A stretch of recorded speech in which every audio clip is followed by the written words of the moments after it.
এই স্ক্রিন দেখা যাচ্ছে। আচ্ছা, তাহলে আমরা ছিলাম হচ্ছে এই জায়গায়, ঠিক আছে। এই যে আমাদের বুঝা গেছে আপনি কি ধরনের পরিবেশে বড় হয়েছেন সেটার উপর ডিপেন্ড করে আপনার ক্রিয়েটিভিটি তৈরি হবে। আপনার কি ধরনের মানুষের সাথে আপনি মেলামেশা করছেন, আপনার বন্ধু ফ্রেন্ড সার্কেল কিরকম ছিল, সেটাই হচ্ছে আপনার ক্রিয়েটিভিটি তৈরি করবে। তো যেহেতু এটা জন্মগতভাবে আপনি পাবেন না, আপনার পরিবেশ থেকে আমরা তৈরি করতে হবে।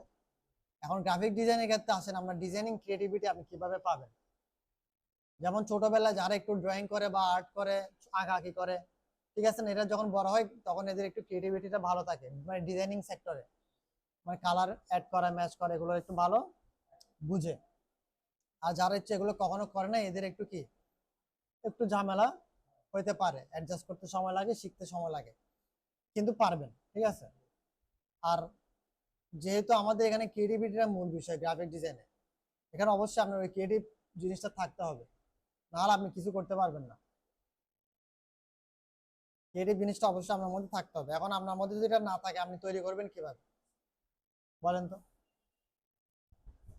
যেহেতু ক্রিয়েটিভিটি তৈরি করার অবশ্যই গুরুত্বপূর্ণ একটা কাজ, তৈরি করা গুরুত্বপূর্ণ একটা কাজ গ্রাফিক ডিজাইনারদের জন্য বিশেষ করে, সেই ক্ষেত্রে আপনি এটা কিভাবে তৈরি করবেন, আমাদের ক্রিয়েটিভিটি নাই।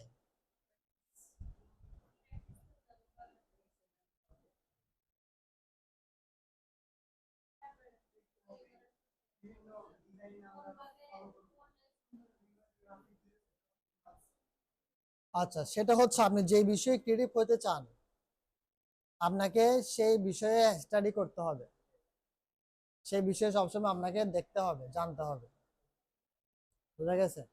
এটা হচ্ছে সবচেয়ে সহজ উপায়। যেমন আপনি গ্রাফিক ডিজাইন, আপনার ক্রিয়েটিভিটি নাই, সাপোজ আপনি কালার ম্যাচ করবেন কিভাবে জানেন না, আপনি একটা ডিজাইন আবিষ্কার করবেন কিভাবে আপনি সেটা জানেন না। যেটা জানার জন্য যেটা করতে হবে, আপনাকে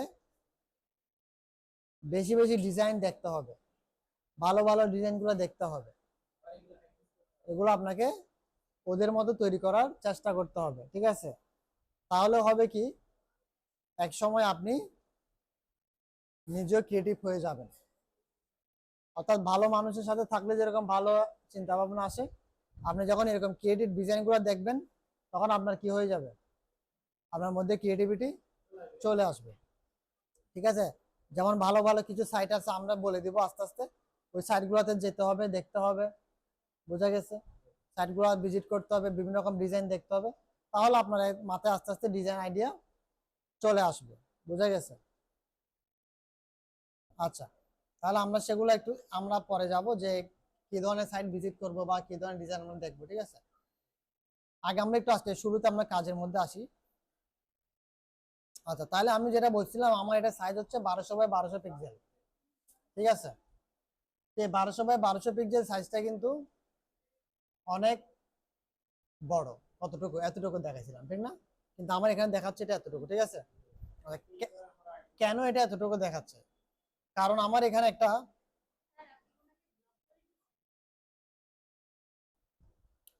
শুনেন, ফটোশপ বা ইলাস্ট্রেটরে এআই আছে, সেটা জানেন। ফটোশপ বা ইলাস্ট্রেটরে কিন্তু এআই আছে, ঠিক আছে, আরো এক অ্যাডভান্স ভার্সনে এআই আছে, কিন্তু এআই দিয়ে আপনি যেটা করবেন এখানে, সেটা আপনি করতে পারবেন চাইলে, কিন্তু এখানে আপনি যেটা করবেন সেটা আপনি এআই দিয়ে করতে পারবেন না। আর আপনি ধরেন একটা ক্লায়েন্টকে আপনি এআই দিয়ে একটা পোস্টার ডিজাইন করে দিচ্ছেন, ওটাকে যখন আমার কিছু চেঞ্জ করতে হবে, তখন আপনি কি করবেন,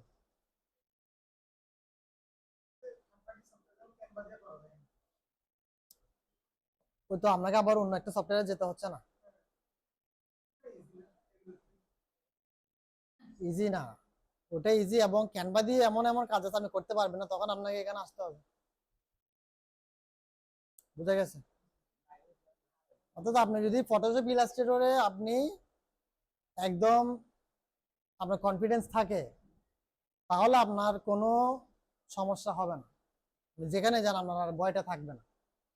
কিন্তু ক্যানভা বলেন, এআই বলেন, এগুলো হচ্ছে আপনার একটা, আপনার ভিতরে একটা দুর্বলতা থেকে যাবে, যে এই কাজটা যদি দেয়, আমি তো যদি না পারি, এটা যদি এআই দিয়ে না হয়, এটা যদি ক্যানভা দিয়ে না হয়, ঠিক আছে। আর ফটোশপ ইলাস্ট্রেটর হচ্ছে হবে না এরকম কিছু নাই, সবই হবে। এআই কখন ইউজ করবেন, ক্যানভা কখন ইউজ করবেন, যখন আপনি এগুলোতে এক্সপার্ট হবেন তখন আপনারা ওগুলো ব্যবহার করবেন।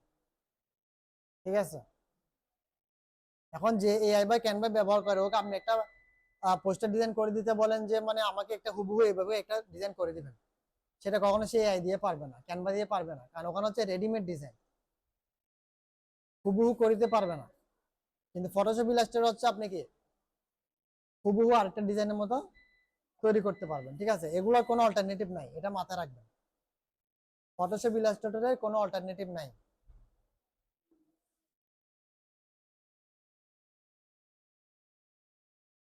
আচ্ছা, তাহলে এখানে আমার নিচে একটা পার্সেন্টেজ দেখা যাচ্ছে না, এটা কত পার্সেন্ট আছে?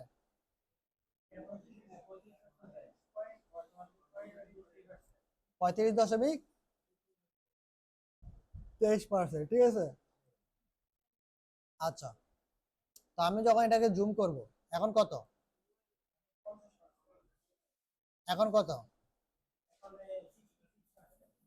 এখন কত? আচ্ছা, এবার আপনার আর্টবোর্ডটা দেখেন, আর্টবোর্ড এখন দেখা যাচ্ছে, আর্টবোর্ড এখন পুরোটা দেখা যাচ্ছে। পুরোটা দেখতে হলে আমাকে কি কি করতে হচ্ছে, এটাকে মুভ করতে হচ্ছে, ঠিক না? বুঝা গেছে?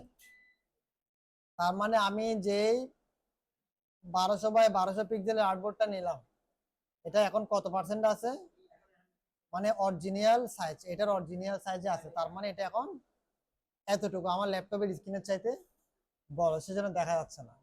কিন্তু আমার যখন কাজ করতে হবে আমাকে এটা দেখতে হবে না, তাহলে আমার এটাকে জুম আউট করতে হবে না, এই যে জুম আউট করে আমার জিনিসটা এভাবে রাখতে হবে, তারপর এখানে আমাকে পুরো কাজটা করতে হবে।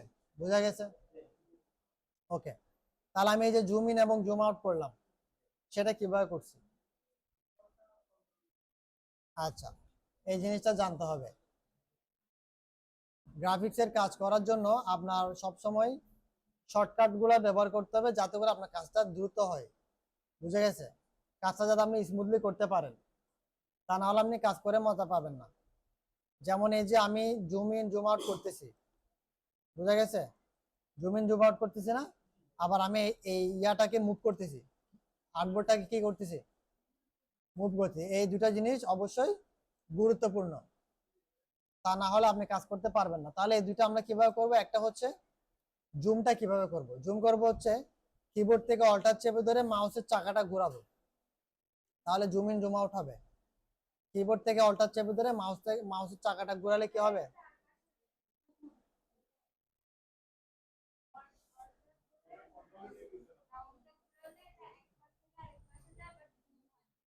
ভালো করে করেন, অল্টার চেপে ধরে মাউসের চাকাটা ঘোরাবো, তাহলে কি হচ্ছে?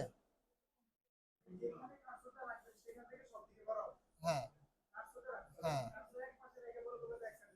হ্যাঁ। ওকে, আমি আসতেছি। অল্টার চেপ, এই সমস্যা কি ভাই?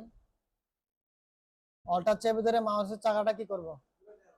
ঘোরাবো, ঠিক আছে। সেক্ষেত্রে আমার মাউস পয়েন্টারটা যে জায়গায় থাকবে ওই জায়গায় কি হবে? ওই জায়গায় জুম হচ্ছে, দেখছেন? আর আমি যখন মাউসের চাকাটা নিচের দিকে নামাচ্ছি তখন ছোট হচ্ছে, ঠিক আছে। ওকে, ফাইন। তাহলে কাজ করার জন্য আমার এতটুকু দরকার, আমি রাখছি। এবার আর্টবোর্ডটাকে আমার মুভ করতে হবে না, কিভাবে মুভ করব? না, স্পেস বারটা জাস্ট চেপে ধরবেন, মাউস দিয়ে ক্লিক করে এভাবে মুভ করবেন। শুধুমাত্র স্পেস বারটা চেপে ধরে মাউস দিয়ে এভাবে আপনি আর্টবোর্ডটাকে মুভ করলে যেদিকে ইচ্ছা সেদিকে যাবে, ঠিক আছে।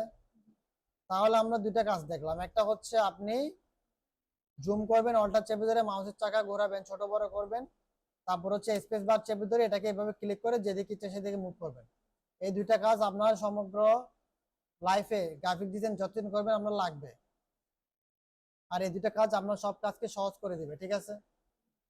তাহলে এই দুইটা কাজ একটু ট্রাই করেন, লিখে রাখেন।